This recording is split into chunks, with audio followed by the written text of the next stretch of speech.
एहतजाज बि कया था वञनि, रैली बि कढी थो वञनि, उन बाबति तव्हां छा चवंदा? बिस्मिल्लाहिर्रहमानिर्रहीम। जीअं त तव्हांखे ख़बर हूंदी त हीउ जेको मॉनसून जो सिलसिलो हुयो न, हीउ तमामु वॾो सिलसिलो जेको आहे सो, ऐं सॼे सिंध पाकिस्तान में तबाही आई आहे। माण्हुनि जा घर करे आहिनि, जानी नुक़सान थी विया आहिनि, ऐं एतिरो पाणी जेको आहे सो माना हुयो जो माना मशीनरियुनि जे कढण खां बि चढ़ियल हुयो।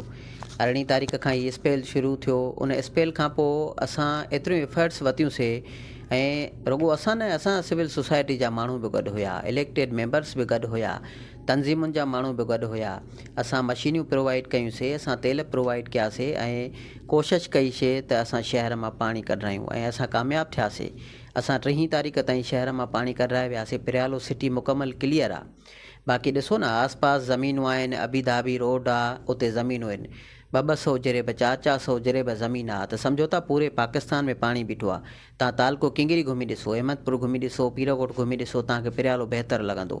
बाक़ी ॾिसो न, जेके सेल्फ इंट्रस्ट में हड़तालूं कनि था उन्हनि खे छा थो करे सघिजे। असांजी टीमां अॼु बि कमु कनि थियूं, हिन वक़्तु बि तव्हां पिरियाले में हलंदव त इनशाला तव्हांखे असांजी टीमां कमु कंदे नज़र ईंदियूं।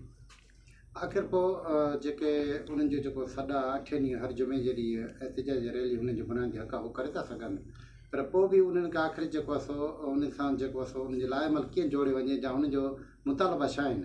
ॾिसो, असांजे टेबल ते कोई बि मुतालबो न आयो आहे। भले उहे का तंज़ीम हुजे, या मिसाल वठो को प्लेटफॉर्म हुजे, या को माण्हू हुजे, या को शहरी हुजे, असां ॾे को आयो नाहे त असांखे हीअ शइ कराए ॾियो। असां रोज़ जे बुनियाद ते सफ़ाई कराईंदा आहियूं। 7 वार्डनि में असांजा माण्हू चढ़ंदा आहिनि। तव्हां शहर जा मोज़िज़ आहिनि, तव्हां पुछी सघो था। तनवीर हैदर शाह आहे, उनजे पाड़े में कमु हलंदो आहे, ऐं वॾो सोशल वर्कर आहे रहमतुल्लाह शेख साहिबु आहे, उन्हनि जे पाड़े में कमु हलंदो आहे, ख़ुदि बि बीहंदा आहिनि, तव्हां पुछी सघो था। अमीर बख़्श अंसारी आहे, अंसारी ऐं जोगी मोहल्ला में कमु रोज़ु हलंदो आहे सफ़ाई जो, तव्हां हुतां पुछी सघो था। इन खां अलावा गुलाम शबीर नुहाणी साहिबु आहे, नुहाणी साहिबु बि असां सां राब्ते में हूंदो आहे, उते बि तव्हां ॾिसो कमु हले थो पियो। आरिफ महर साहिबु आहे, पीपल्स पार्टी जो अॻुवाण आहे, तव्हां उनजे पाड़े में ॾिसो पाणी बीठो हो, असां उनखे कढाए ॾिनोसीं उते।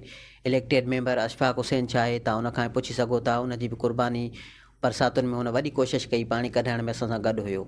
सैद जुम्मन अली शाह असांजो जेको आहे इलेक्टेड काउंसलर आहे, उनजी जदोजहद बि आहे, सफ़ाई में असां सां गॾु हुयो। जेके शहर जा सुलझियल ऐं सुठा माण्हू आहिनि उहे त असां सां गॾु हुया, ऐं असां सां गॾिजी कुल्हे में मिलाए कमु कयूं, ऐं असांजी टीमनि उन्हनि सां गॾिजी कमु कयो। बाक़ी जेकॾहिं ॾिसो न, को माण्हू अची असांजे टीम सां बीही ऐं 5 तस्वीरां कढी फेसबुक ते चाढ़े छॾे त मां पाणी कढाए छॾियो, त उनखे असां छा कंदासीं ॿुधायो। असां त को तस्वीर कढण वारे खे रोके नथा सघूं। बाक़ी असांजी टीमां मुकमल ताउन कनि थियूं ऐं कमु कनि थियूं, ऐं इनशाला जेकॾहिं को हड़ताल करे बि थो त असांखे ॿुधाए, किथे सफ़ाई न आहे, किथे लाइट न आहे, किथे पाणी जो मसइलो आहे, असांखे थोरो टाइम फ्रेम ॾियनि, असां करे ॾींदासीं, बिल्कुलु करे ॾींदासीं। हर माण्हूअ जो मुतालबो असां मञण लाइ तयारु आहियूं, पर उहो जाइज़ हुजे। 2013 या 14 खां वठी जेको तव्हां टाउन कमेटी में रिलेटेड हो, माना मुलाज़िम बि आहियो, हिन वक़्तु तव्हां हेड मिनिस्टर अची तालके जा बि जेको आहे सो तव्हां रही चुका हो। उन खां पोइ जेको आहे सो हींअर त टाउन कमेटी जा बि आहियो। तव्हांखे इन्हनि एतिरनि ॾींहंनि में जेका अॻु जेका ड्यूटी कंदड़ हाणे ड्यूटी करण में केतिरियूं मुश्किलात नज़र आयूं? मुश्किलातूं ईअं आहे त ॾिसो न, माण्हू टाउन कमेटीअ खे टाइम ॾियण लाइ तयारु न हूंदा आहिनि। हेॾो सारो क्राइसिस थी वियो आहे, माण्हुनि जा घर किरी विया आहिनि, पर माण्हू चवनि था हिकिड़े ॾींहं जे अंदरि हर शइ खॼी वञे, ईअं थी ई नथो सघे न। ज़रूरु हुन महीना लॻी सघनि था। गवर्नमेंट ई चए थी त पाणी कढण में ऐं मलबा खणाइण में ऐं माण्हुनि खे अॻिते आणण में जेको आहे सो असांखे महीना साल लॻी सघनि था, पर पोइ बि टाउन कमेटीअ खे महीनो या 2 महीना त हुजनि त जीअं हेॾे मसइले खां पोइ असां पाणी कढी वञूं, सफ़ाई करे वञूं। असांखे इहो बि ॿुधण में आयो त हिन वक़्तु जेका चूंडियल नुमाइंदा आहिनि, कंहिं बि पार्टीअ सां तालुक रखंदड़ आहिनि, उन्हनि खे अञा जेको आहे ज़िमेदारियूं न मिलियूं आहिनि, पोइ बि प्रेशराइज़ जेको आहे मुलाज़िमनि खे टाउन ते जेको आहे सो हिकिड़ा लमारा हमला कया था, उन्हनि बाबति तव्हां छा चओ? मसइलो इहो आहे त ॾिसो न, हू इलेक्टेड थिया आहिनि, पर उन्हनि जो कोई बि गवर्नमेंट नोटिफिकेशन न कढियो आहे, पर असांजे लाइ हू मौज़ूज़ आहिनि, ईंदा आहिनि त असां उन्हनि जा बिल्कुलु जेके बि जाइज़ कम हूंदा आहिनि कंदा आहियूं। पर उनजे बावजूद बि जेकॾहिं माना हू अहिड़े क़िस्म जो प्रोपेगेंडा कनि था त टाउन कमु नथी करे या कीअं नथी करे, त तव्हां उन्हनि जूं तस्वीरूं खणी ॾिसो सोशल मीडिया तां, त असांजे टीमुनि सां ई बीठा आहिनि ऐं कमु असांजूं टीमूं ई कनि थियूं, ऐं हुननि जो को बि नोटिफिकेशन न निकितो आहे। निकिरंदो त बिस्मिल्लाह ईंदा ऐं इनशाला मिली गॾु कमु कंदासीं।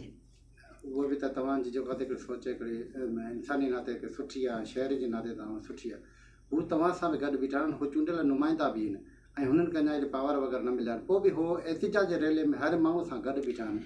ईअं ॾिसो न करणु घुरिजे। जेको बि ॾिसो न, अॼु जेकॾहिं अहिड़ा माहौल पैदा कबा त सुभाणे टाउन खे वरी असांखे हलाइणो आहे, असांखे हलाइणो आहे। कुझु कानूनी फॉर्मेलिटीज़ बि हूंदियूं आहिनि, कुझु कानूनी कम बि हूंदा आहिनि। ॾिसो न, हाणे डिमांड कई वई त मुलाज़िम वधाया वञनि। मुलाज़िम वधाइण ॾिसो न, सिंध गवर्नमेंट जी जुरिसडिक्शन आहे, असांजी जुरिसडिक्शन न आहे त असां कंहिं बि मुलाज़िम खे 20 ॿिया रखी छॾियूं, 50 ॿिया रखी छॾियूं। इहो सिंध गवर्नमेंट रखी सघे थी, असांजे वस में न आहे। बाक़ी जेके सुठा माण्हू आहिनि, इलेक्टेड माण्हू आहिनि, असां सां कमु कनि था। पराली टाउन कमेटी जे लाइ आम शहरी नौजवाननि जे लाइ या सोशल वर्करनि जे लाइ का मैसेज छॾणु चाहियो था? मां इहो ई चवंदुसि त जेको आहे सो पंहिंजे शहर जो ख़्यालु कयो, ऐं जेकी गंदगी आहे तव्हां सुबुह जो 7 बजे या 6 बजे उछलियो त जीअं जेको आहे सो सवेरे खणी वञे। जे नथा उछले सघो त राति जो 11 बजे उछले छॾियो त जीअं असुर जे टाइम गंदगी माण्हू खणी वञनि। ऐं नालियुनि में पथर, मिटियूं या जेको आहे सो जेके भींड या टोटा या सिरोटा या जेको आहे सो ॿाचका जेके माण्हू विझनि था, इन्हनि जी असांखे निशानदी करे ॾियो त जीअं असां शहर खे वधीक सफ़ाईअ जे तरफ़ खणी वञी सघूं।